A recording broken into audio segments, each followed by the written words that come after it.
Seth here with Jack Diesel, and in this video I'm going to take you through the full step-by-step process on how to pull the cab on a 6.0 Power Stroke. Step 1, I'm just going to show you getting the cab bolts undone on the inside.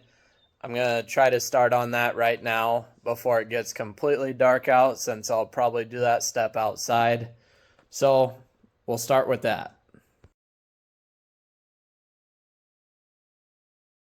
Now with this pickup being a crew cab, it is a little bit more work. With a crew cab, you have to get the back seat out of the way to get to a few of the back cab bolts. But this will be good for demonstration purposes, but I'm going to start in the front.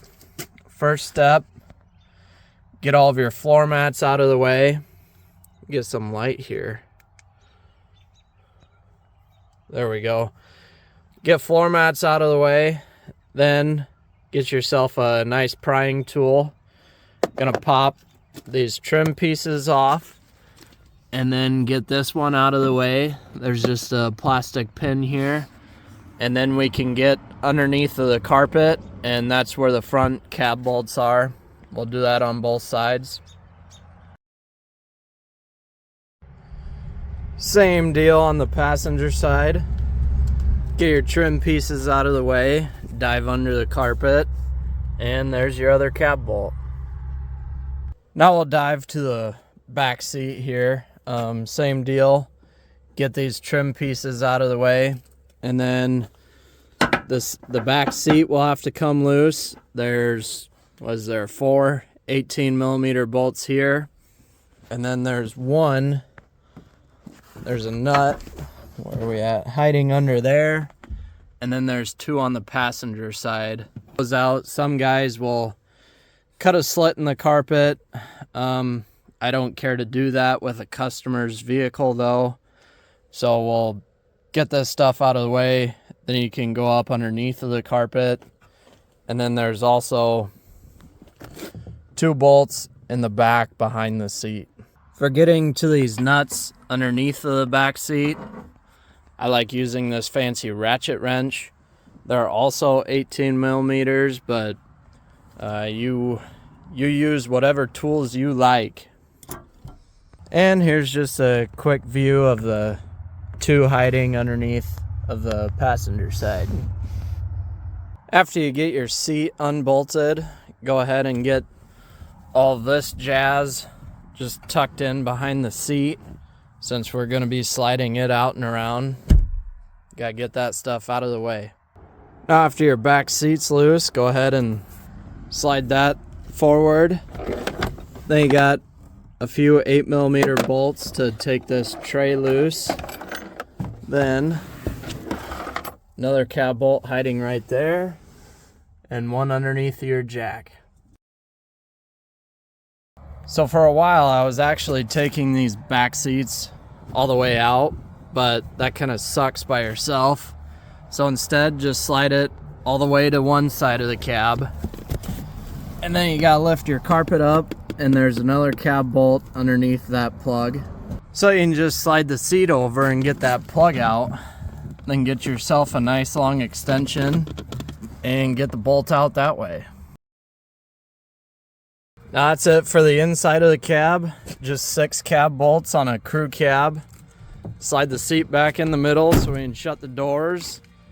Then we'll get this thing pulled on the lift. Now we got her in the shop.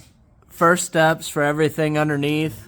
Unhook everything on your radiator, transmission lines. And then on 6.0s, you have to unhook ABS wires on both sides. You got 1 ground wire right here. And then transmission linkage. On some models you have a 4-wheel drive shifter. That'll be bolted to the side here, but not on this one. And then come over and unhook your parking brake cable.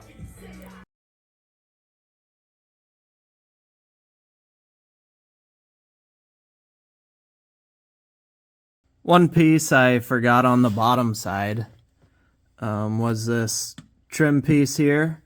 you need to separate these push pins for this rubber trim piece from the body, and then this rubber piece will stay down with the engine.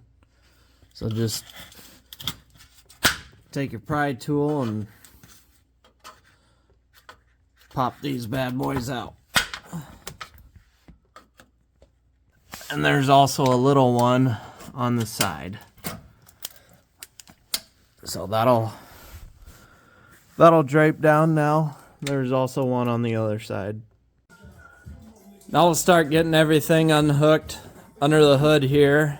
This pickup already has a bunch of fancy go fast parts.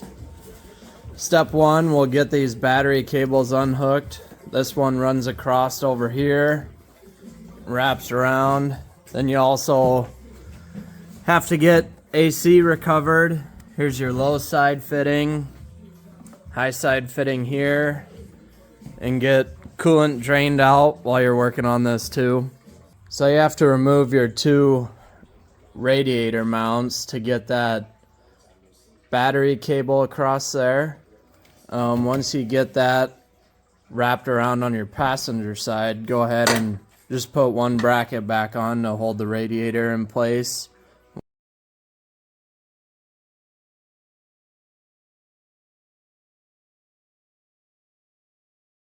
Now it looks a lot better without that filter mess in the way.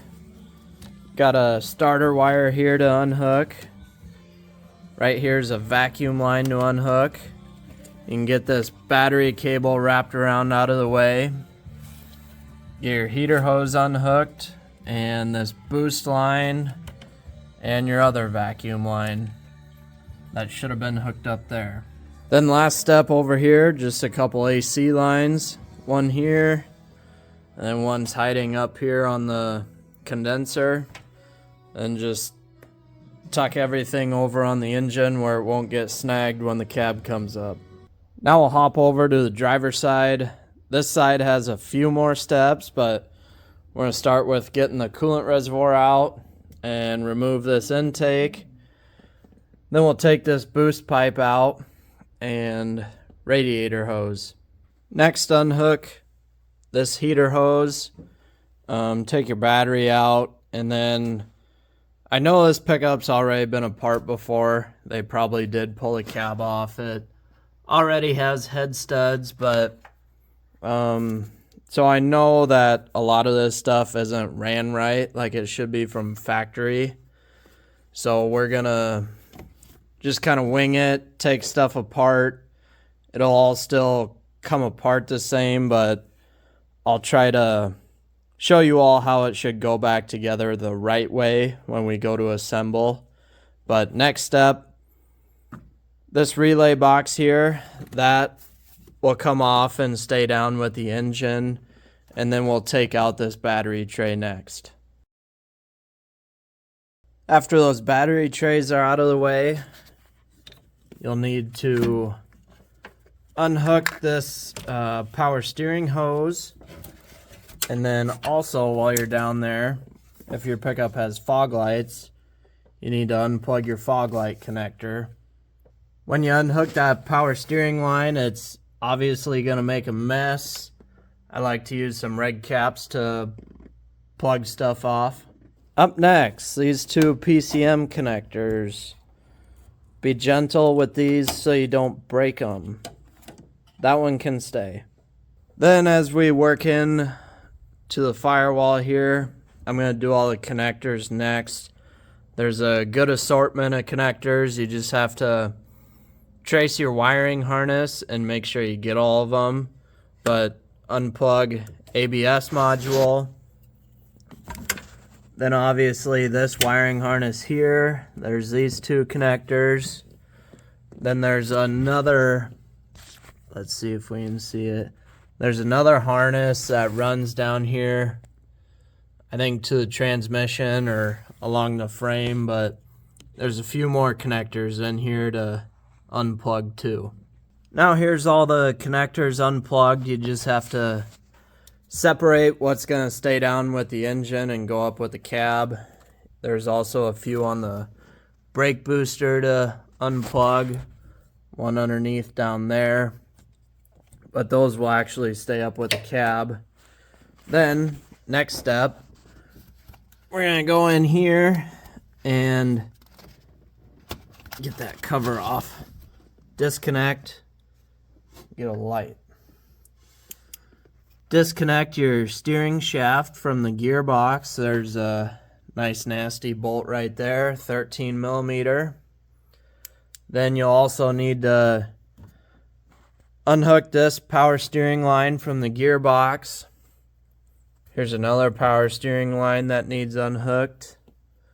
And also this guy here at the back of the brake booster. So 3 power steering lines, steering shaft, and then we'll get to the next step. This line here on the gearbox is kind of a booger to get to. Just take your wrench and go through the wheel well. It's a 20 millimeter. Now, whoever worked on this pickup before me, they kind of mangled up this power steering line. I think it's supposed to run along the frame here on this side of these brake lines, but they've got it all wonky around here. But anyway, I'm gonna unhook that up here, and when we go back together, we'll get that routed how it's supposed to be. Up next here, you need to get the 2 nuts off for the brake booster. I think it's a 14 for the nuts on both of the front sides, and then you'll want a 13 wrench to hold the back side when you go to take the nut loose. Just a little friendly tip on these brake booster bolts. When you take this off, let's see here.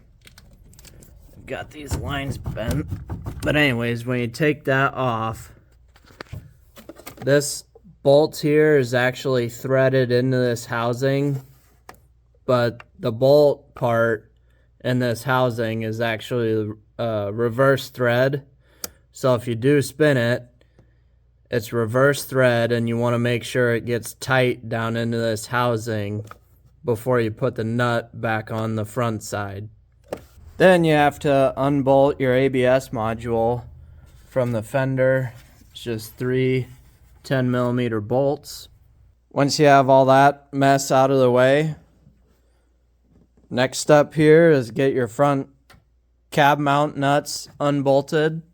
One on each side. They're both 18 millimeter nuts. Don't want to forget those. Take your time with a couple of good look arounds. Make sure you got everything out of the way for the cab to go up. But now we should be ready to set the hoist to go on the cab, and I'll show you that next. Now this is a nice clean pickup, which is rare for Nebraska, with very clean rockers. Nothing's rotted out, but that's key to watch for. Make sure you're lifting in a spot that's going to be good and strong. And also, this is nice because this pickup doesn't have running boards, but then when you set your lift, just pay attention. All lifts are different. Make sure that when you go up, your lift won't be hitting the cab or the box. And then also, it's not as big a deal on Fords, but when you set your lift, also watch that you won't be hitting your cab mount. So make sure you have clearance here.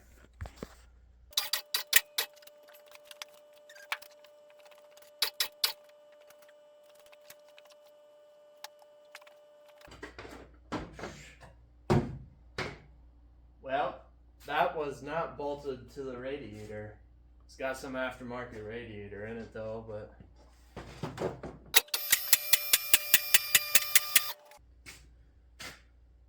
and that's how you remove the cab on a 6.0. Thanks everyone for watching. If you found any value in this video, please go subscribe to the channel and leave a like or a comment. It doesn't cost you anything, but it does help me for helping you. Or if you think the video sucked, leave a comment on what I should do different. These videos are made with the intentions of helping you, so let me know what I need to do better. Also, if you have ideas for what I should work on next, email details to jackdiesel24@gmail.com. Thanks again for watching. Jack Diesel. Now get out there and build something.